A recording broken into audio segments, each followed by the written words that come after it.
In the year 1400, Europe is at war with the soul of Christendom itself. Two popes, one in Rome, the other in Avignon. Both claim God's throne. Their clash will fracture kingdoms, spark betrayals, and open the door to a new weapon of power and money.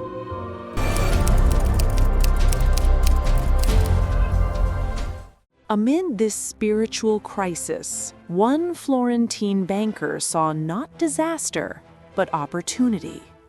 Giovanni de' Medici.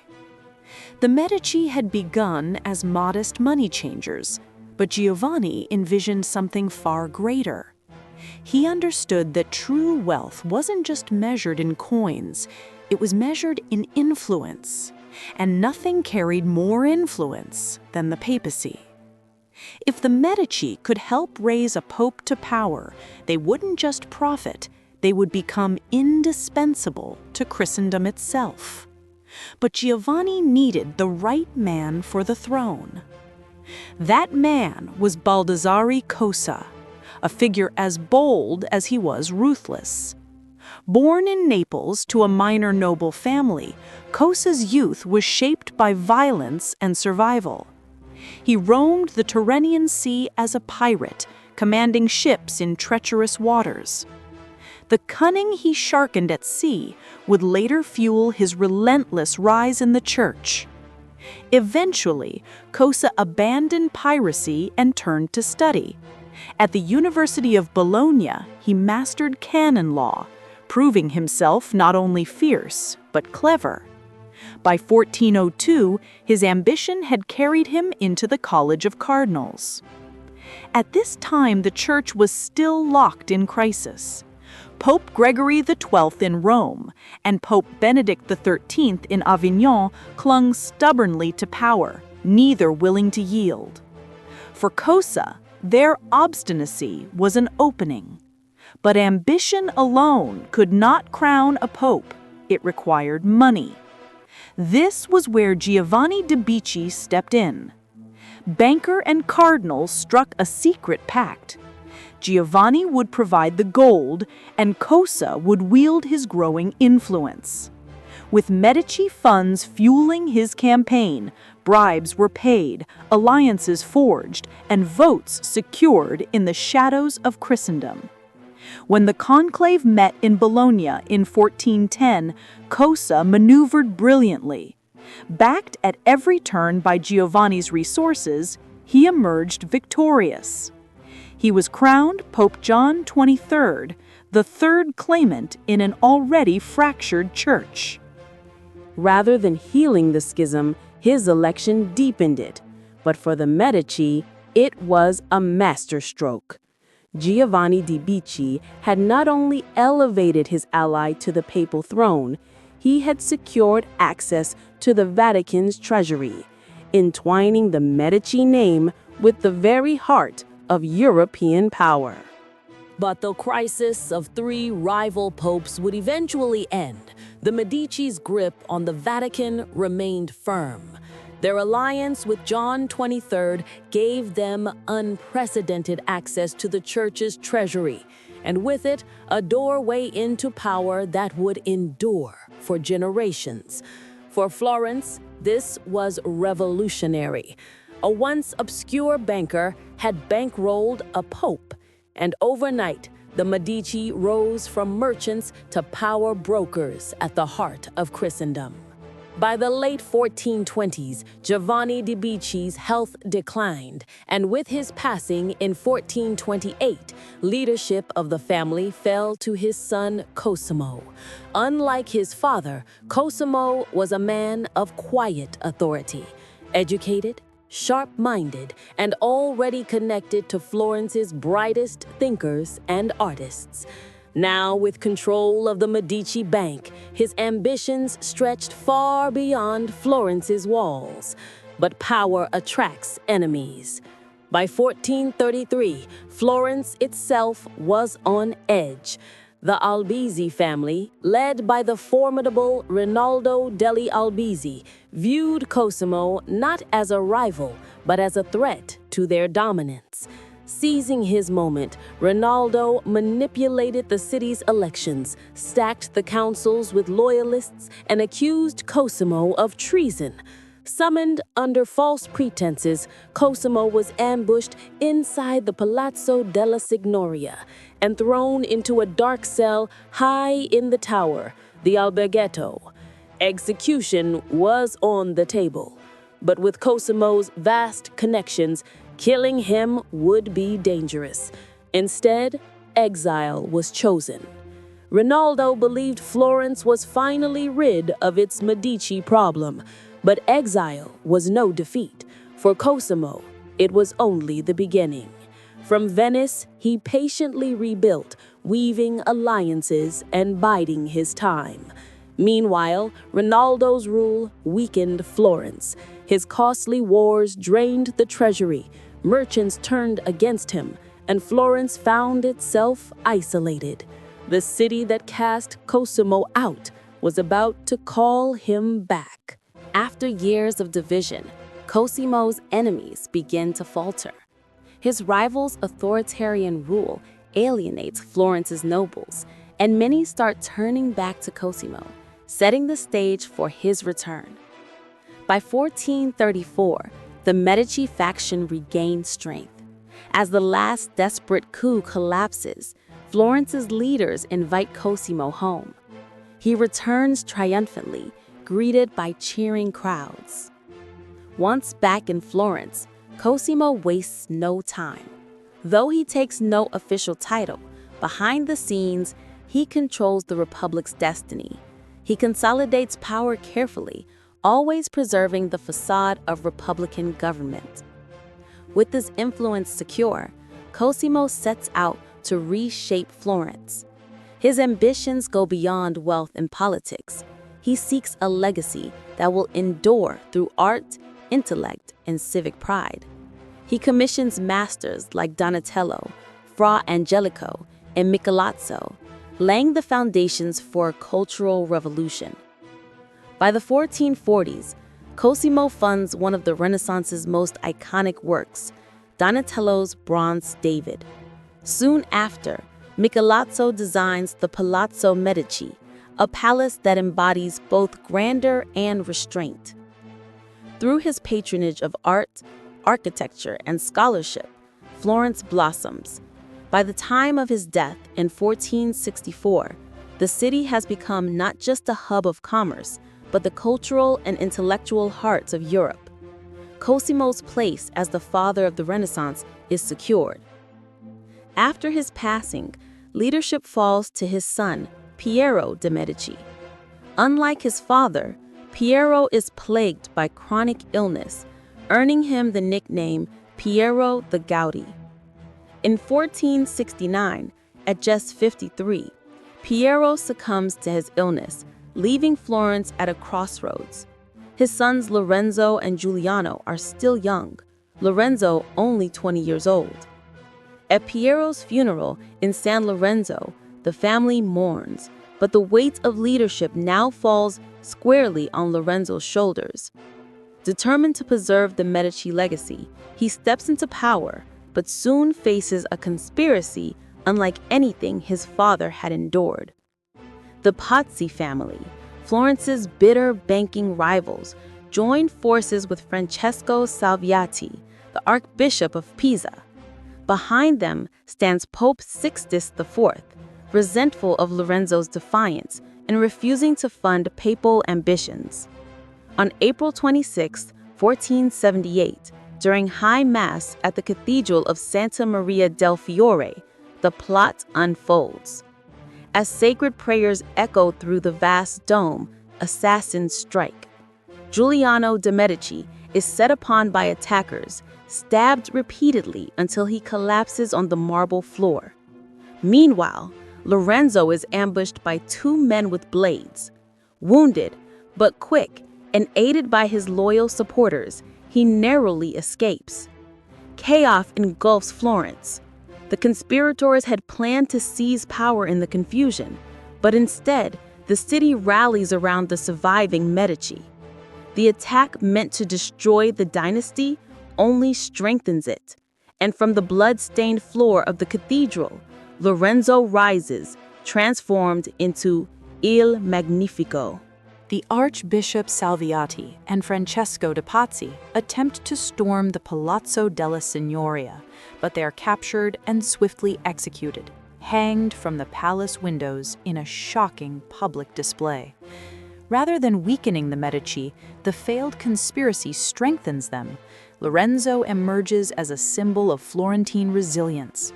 The people rally behind him as the savior of the Republic, and Lorenzo moves quickly to consolidate power while still preserving the illusion of Florence's Republican traditions. He establishes a council of 70 loyalists, sidelining traditional governing bodies and ensuring Medici control over all key decisions. Lorenzo proves himself a political genius.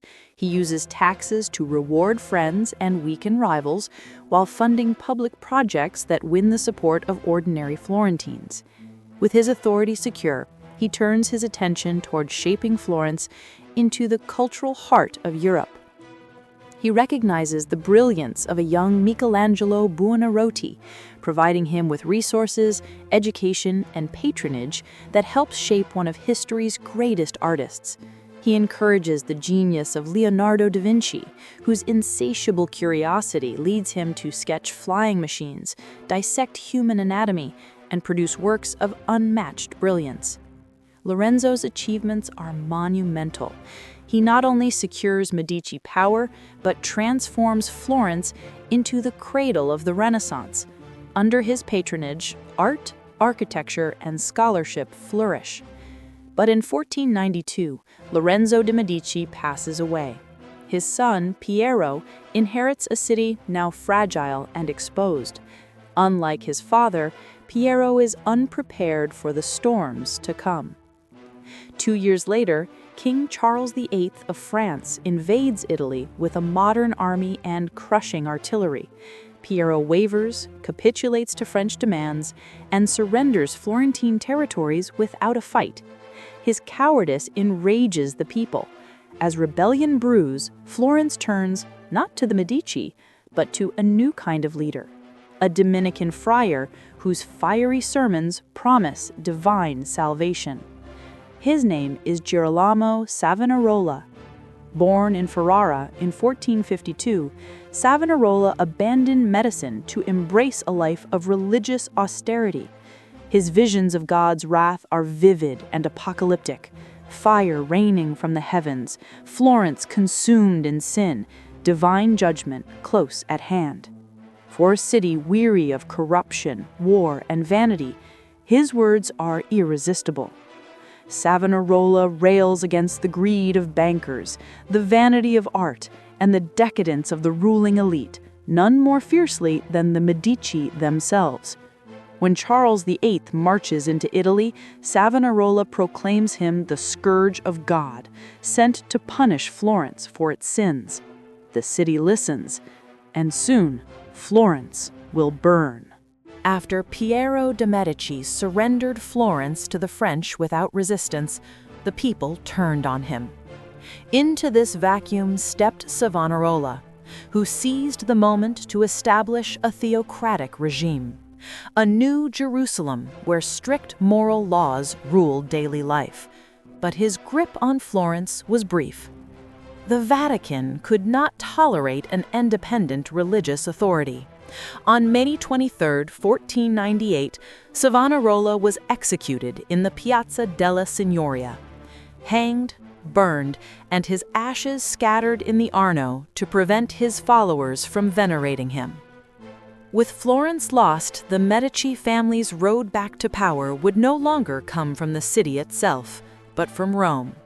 For the first time, a Medici would rise to the pinnacle of the church, restoring the family's prestige and opening the door for their eventual return to Florence.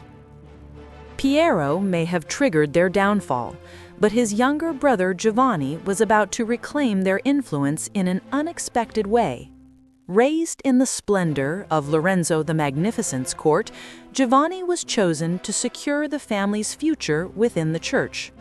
At only 13 years old, he was elevated to cardinal, a move carefully engineered by Lorenzo to bind the Medici to the Vatican's power structure. It wasn't just ambition. It was long-term strategy, generational politics few others could imagine. By 1513, at age 37, Giovanni's chance arrived. With the death of Pope Julius II, Giovanni saw his opening. Though the Medici had lost Florence, their wealth and dominance over Vatican finances endured. Giovanni purchased support, projecting himself as a safe, moderate candidate. In reality, he didn't just win the papacy, he bought it. On March 11, 1513, Giovanni de' Medici became Pope Leo X, the first Medici pope. As pope, Leo X pursued grandeur. He commissioned Raphael and Michelangelo, staged opulent banquets, and poured immense sums into rebuilding St. Peter's Basilica. But his extravagance drained the Vatican treasury. To refill it, he expanded the sale of indulgences, payments for forgiveness. What was meant to fund his projects instead fueled outrage. A German monk, Martin Luther, saw indulgences as a corruption of faith. His 95 Theses, nailed to the door of Wittenberg's church, sparked a movement that would fracture Christianity. Leo dismissed Luther as insignificant, but ignoring him proved catastrophic, igniting a schism that reshaped the church for centuries. Yet Leo remained focused on securing Medici dominance, elevating his nephew Giulio to cardinal with hopes of another Medici pope. But in December 1521, at just 46, Leo suddenly died, his lavish papacy leaving the Vatican nearly bankrupt. The reformer Adrian VI briefly succeeded him, but after Adrian's sudden death 2 years later, Giulio maneuvered his way into the papacy. In 1523, Giulio de' Medici was elected Pope Clement VII.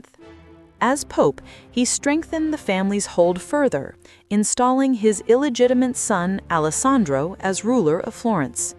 But Clement's reign unfolded in turmoil. Europe was fractured between Protestant reformers and Catholic monarchs. The Holy Roman Emperor Charles V loomed over Italy, wielding immense military and financial might. Clement first allied with Charles, then betrayed him by joining the French and other states in the League of Cognac, a disastrous gamble. In retaliation, Charles's forces stormed Rome in 1527. Poorly defended, the city fell. What followed was the infamous sack of Rome, churches looted, priceless art destroyed, thousands slaughtered. Clement barely escaped into Castel Angelo through a hidden passage. For the Medici, it was a brutal reminder that their fortunes were bound to the Vatican's fragility. Meanwhile, in Florence, Alessandro de' Medici ruled with cruelty. Paranoid and ruthless, he silenced dissent with executions and exile, earning fear but little loyalty. His personal vices deepened his unpopularity. In 1537, betrayed by his cousin Lorenzo de' Medici, Alessandro was lured into a private meeting and murdered. Florence descended into chaos. With no heir, civil war loomed. Yet from this crisis, a new figure emerged, Cosimo I de' Medici. Born in 1519 and raised far from politics, he had studied war and the classics in relative obscurity. When Alessandro was assassinated, Florence's elites, hoping for a weak figurehead, turned to the young Cosimo. But they underestimated him. Soon he would prove anything but a puppet, transforming Florence into a fortress of Medici power once more.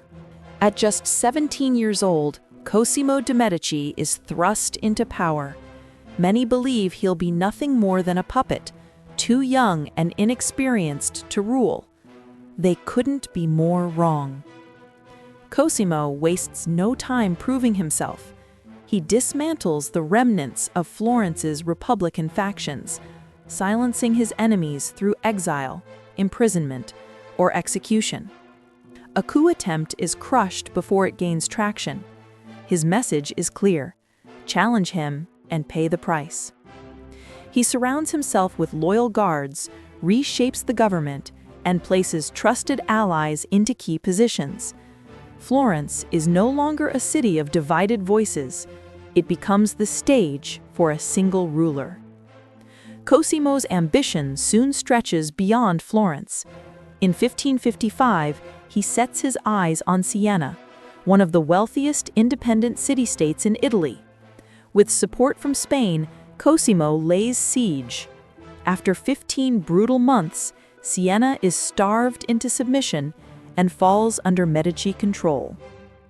This victory transforms him from a city leader into a true territorial ruler. In 1569, Pope Pius V recognizes his power by granting him the title Grand Duke of Tuscany, a rank just below that of a king. Florence is no longer merely a republic, it's now a principality ruled with absolute authority. But power never lasts forever. As Cosimo's health fails, he passes the throne to his son, Francesco I. Unlike his father, Francesco lacks discipline and vision. Corruption spreads, trade falters, and Florence begins to decline. His obsession with his mistress, Bianca Capello, over his wife, Joanna of Austria, further destabilizes the dynasty. By the time Francesco dies in 1587, Tuscany is weakened and vulnerable. The Medici name, however, is far from finished. Its next great chapter unfolds not in Italy, but in France. Catherine de' Medici, raised in the ruthless world of Italian politics, is married off at age 14 to Henry, the second son of King Francis I of France. Initially ignored and sidelined, Catherine quietly studies the French court, learning to survive and wait for her chance. That chance arrives in 1547, when Henry becomes king.